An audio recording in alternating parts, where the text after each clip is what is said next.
Bom dia, boa tarde, boa noite, você está vendo o nosso vídeo aqui.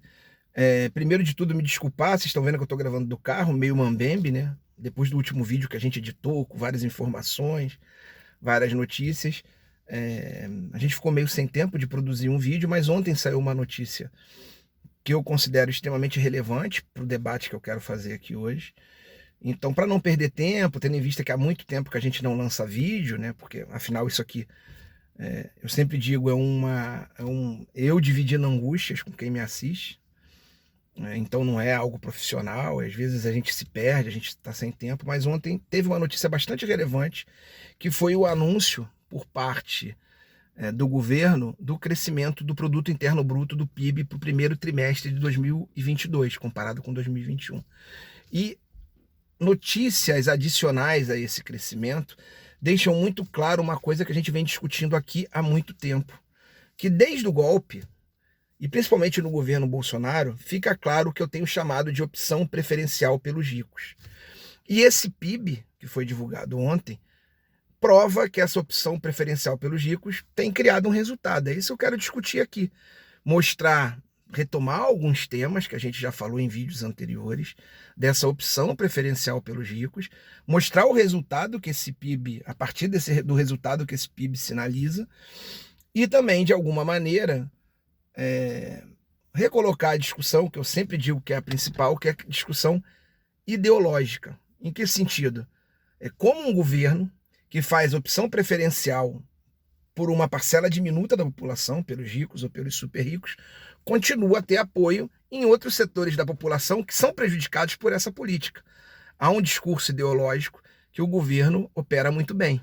Então, antes de começar, antes da gente fazer esse debate, deixa eu me apresentar para quem está assistindo pela primeira vez. Meu nome é José Benito, professor de História, e esse é o canal Ideias Soltas ao Vento, que é um espaço que eu criei para debater algumas questões, algumas angústias, dividir, como um espaço de discussão, de debate. Se ao final do vídeo você tiver algo a acrescentar, a criticar, perdão, faça nos comentários, eu respondo a todos. Não deixe apertar o polegar para cima, é muito importante que já nesse comecinho você aperte o polegar, deixe a sua curtida, isso ajuda a visibilidade do vídeo. E se você gosta dos debates que a gente faz aqui, com uma periodicidade, quando a gente consegue mais ou menos semanal, se inscreva no canal, aperte inscrever-se, vai virar inscrito ali debaixo do vídeo. Se você ativar o sininho, toda vez que a gente lançar um vídeo, você vai ser notificado.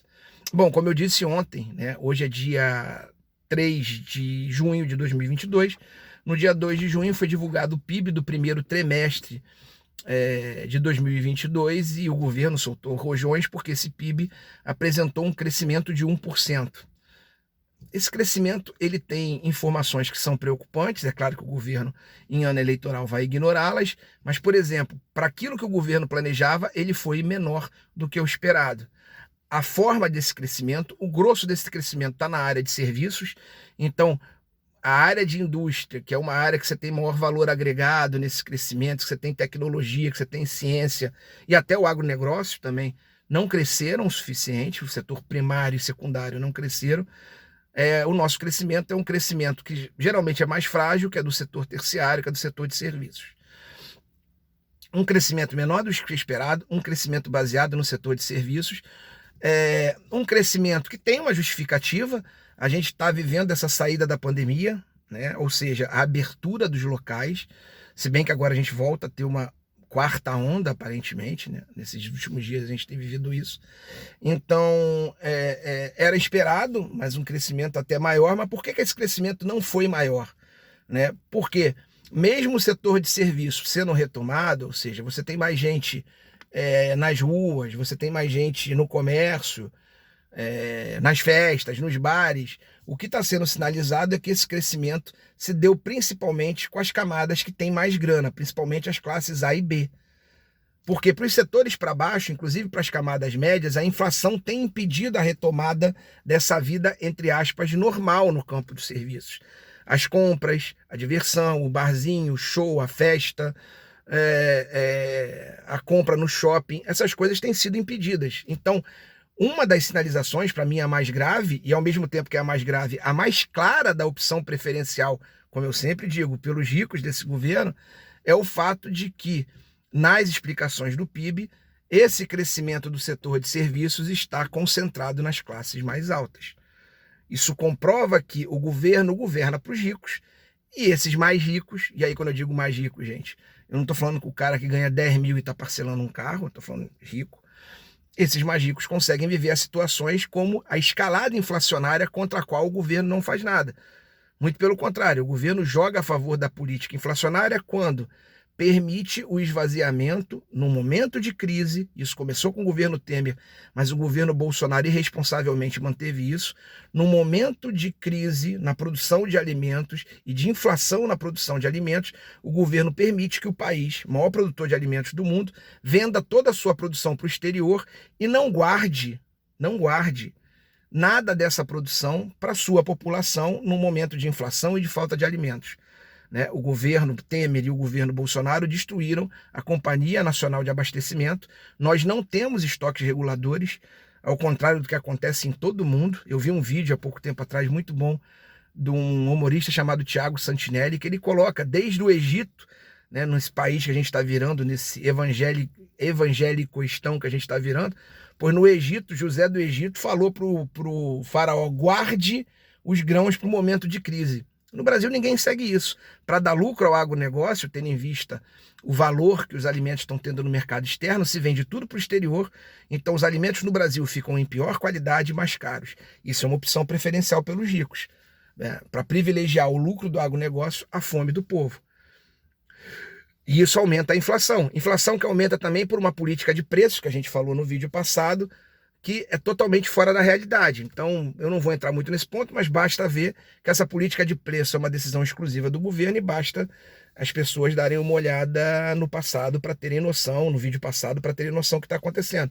É uma inflação que anteontem, o DIEESE, que é o Departamento Intersindical de Estudos Socioeconômicos, soltou uma nota dizendo que essa inflação elevou o preço da cesta básica mês passado em São Paulo em 6%, e ao elevar a cesta básica em 6%, fez com que essa cesta básica em São Paulo chegasse ao valor igual, muito próximo ao valor do salário mínimo, que é de 1.200 e poucos reais.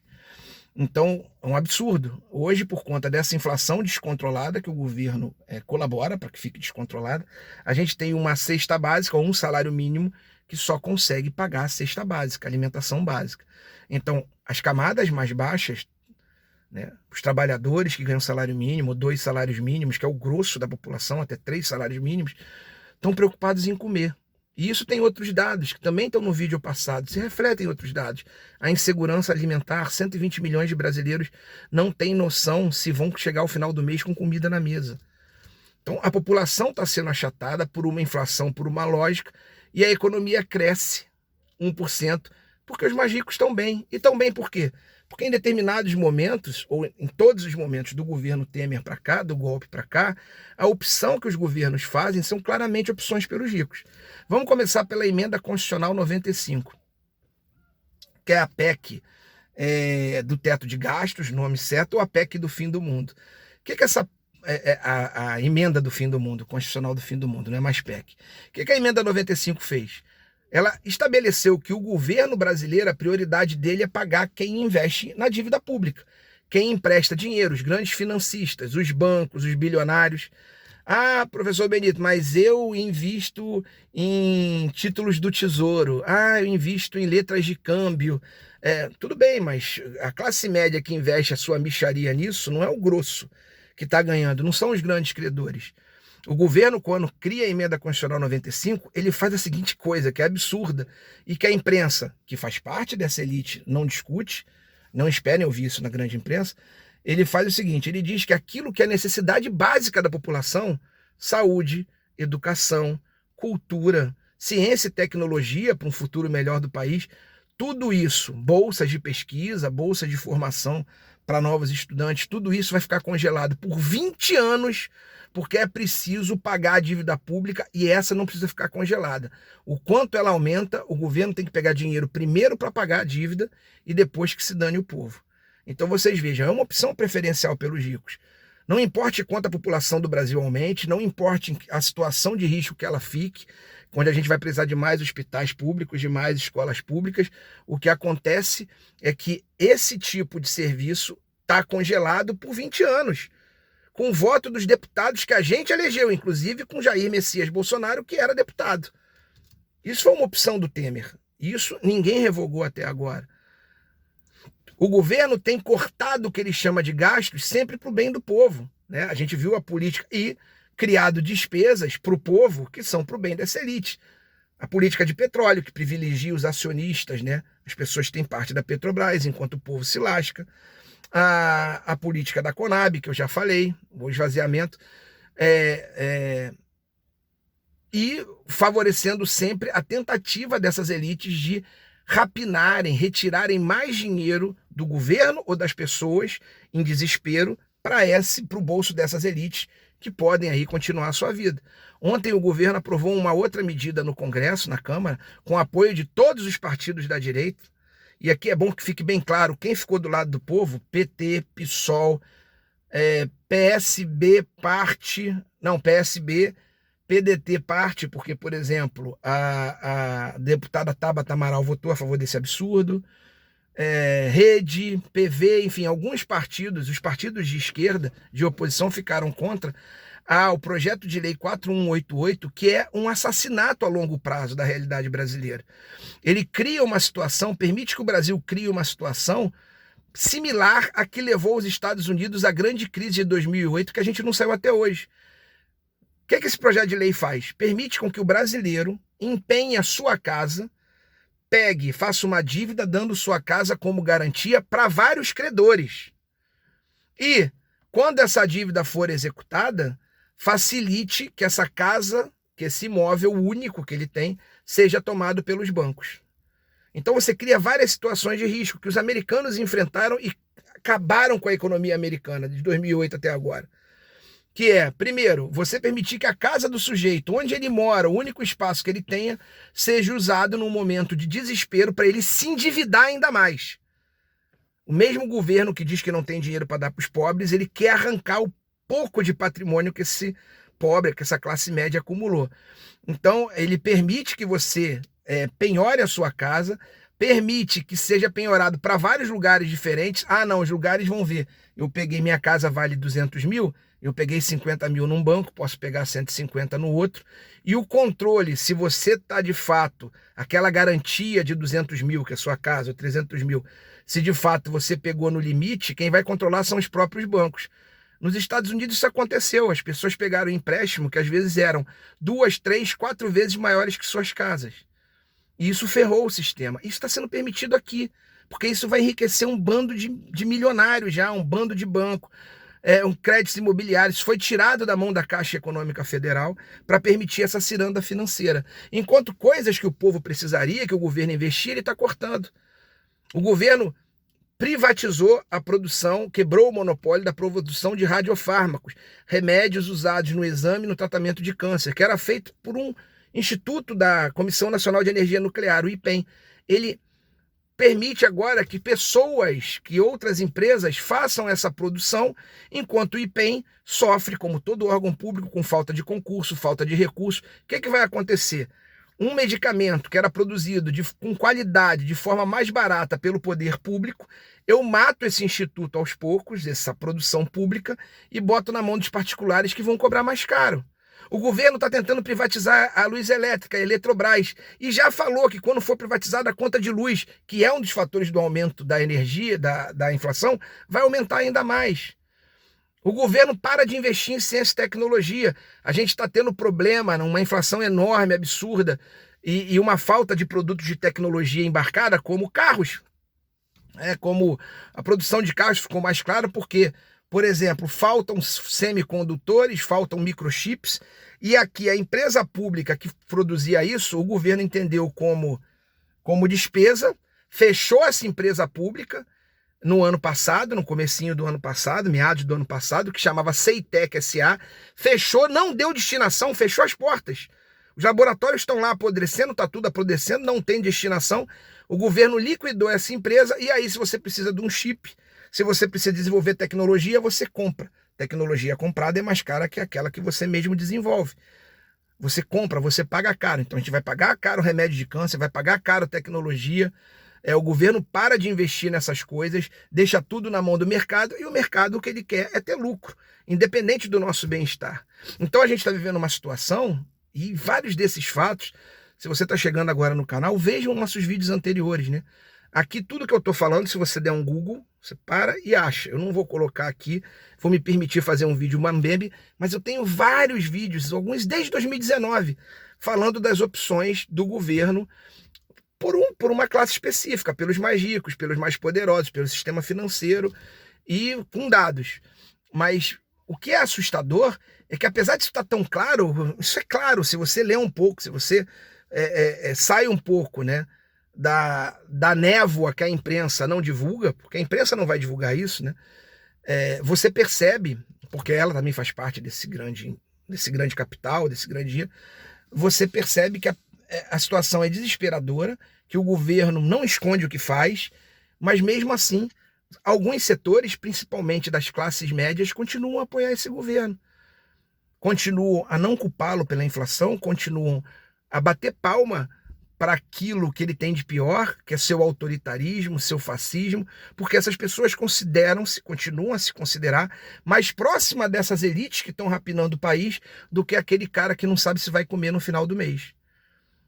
O governo criou uma ideologia, e a gente também tem vídeos falando nisso, em que ele se coloca como representante dessas pessoas que também estão em situação de risco. As classes médias pedem poder econômico a cada dia, e que o governo, em vez de essas pessoas enxergarem que o seu risco de instabilidade social é afetado por esse modelo que esse governo reitera, ele não criou, mas ele aprofunda, essas pessoas são ideologicamente treinadas para olhar para baixo, para olhar para os mais pobres como as classes perigosas. Se eu estou perdendo segurança econômica, se eu estou perdendo segurança social, a culpa é do negro que quer direito, é do LGBTQ, é do pobre que ganha Bolsa Família, nem tem mais Bolsa Família, né? Tem esse programa Auxílio Brasil que é bizarro, a gente já discutiu aqui. A culpa é sempre dos mais baixos. Eu crio uma lógica ideológica que faz de forma cruel que aqueles que são prejudicados pela política econômica do Jair Bolsonaro, como eram do Temer, se sintam mais próximas a essas pessoas que os prejudicam e vejam como inimigos aqueles que estão próximos, de fato, da sua realidade de instabilidade e de crise. Então a gente tem uma batalha ideológica a vencer. Essa batalha ideológica precisa com que cada um de nós divulgue o que está claro, de que esse governo claramente fez uma opção preferencial pelos ricos. A gente precisa vencer essa capa de loucura, onde o que é falso legitima um sistema cruel, né? Onde um sistema cruel, inclusive, que prega a morte, que nessa diferença, né? Nessa inimizade entre a classe média e as classes perigosas, os mais pobres, defende uma política de morte, uma necropolítica. A gente precisa vencer isso, e para vencer isso, por incrível que pareça, é criar espaços cada vez maiores de diálogo com as pessoas para mostrar, ó, tá aqui na sua cara. Esse crescimento do PIB é mais um tapa na cara da gente. O país só cresce para quem tem grana, para quem não tem é revirar lixo para achar o que vai comer. É a classe média pensar se vai gastar um pouco mais, um pouco menos, diminuir a qualidade dos produtos e quem sabe sem ter certeza se vai ter. É trocar o carro pelo ônibus. É não ter certeza do futuro dos filhos. É a faculdade pública que você critica, né, nessa política do ódio, um lugar de maconheiro, um lugar disso, daquilo, ser destruído e você ter que pagar a educação pelos seus filhos. Você no momento de necessidade, num tratamento, né, de câncer oncológico extremamente caro, você que critica os serviços públicos, né, dizendo não servem para nada e tal, está na mão de empresas privadas que vão lucrar com a sua doença. Então a gente precisa fazer esse debate, a gente precisa trazer esses dados e tentar de alguma maneira dialogar com aqueles que foram imersos no ódio, imersos na raiva de seus iguais. Aqueles que foram transformados por seu próprio desespero em pitbulls de uma elite que está pouco se lixando para eles.